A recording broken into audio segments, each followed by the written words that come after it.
I mean, I'm always interested in the designer. If I do a piece of theater, I'm always interested in the designer because I get an idea of, you know, the kind of ambition that we got for the world.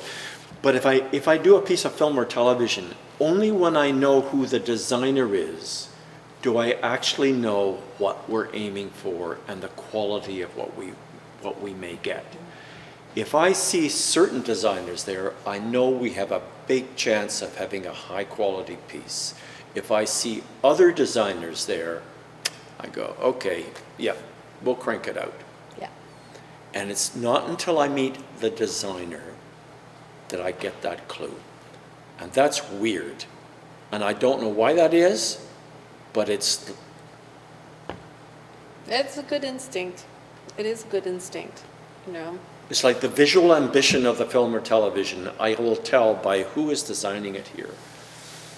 And if it doesn't have any visual ambition, it probably doesn't have any other ambition. Yeah. So but I think when you're talking about, you know, how do we encourage, I think that is happening.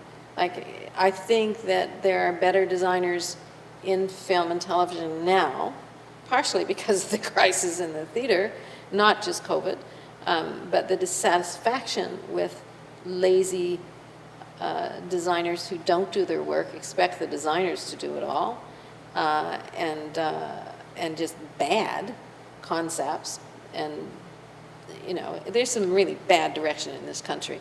And I started to realize that very quickly at one point, and that's one of the reasons why I really veered into, because I wanted the passion that had been in theater, and again, partially for the co-pros, all kinds of reasons for it, but I found it again, that I thought was being lost in the theater. I found it in film, because those people are so passionate about storytelling. You know, well, maybe at first I thought it was funny. They all want to be a director, right? It's yeah, like, oh, yeah, everybody wants to be a director. You know, I don't want to ever be a director.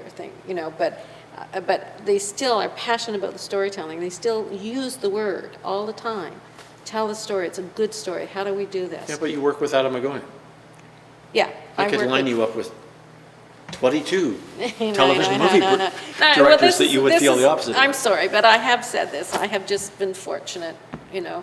And it's like, I loved working with Sarah, and Sarah loves Atom, so she passed me to Atom, and we laughed and said, maybe the "Let's give it a difference go." is they're story makers and not product makers. Yeah, there is a big product in film, but the ones that do the best job are the storytellers. Orphan Black, I mean, was amazing and exciting and collaborative. And that's the difference that, and it's part of what I'm kind of missing now with all the Zoom that's going on is that face-to-face understanding of, you know, in meetings, you know. It's very hard because we're physically separate.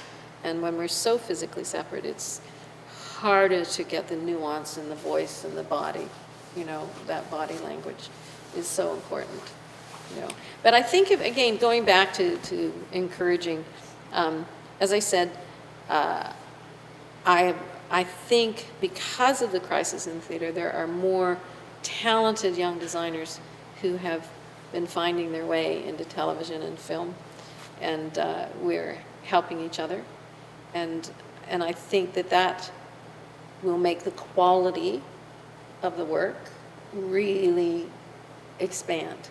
And I think they may have to do some of the kind of milquetoast shows for a while, but then they'll learn how that process works.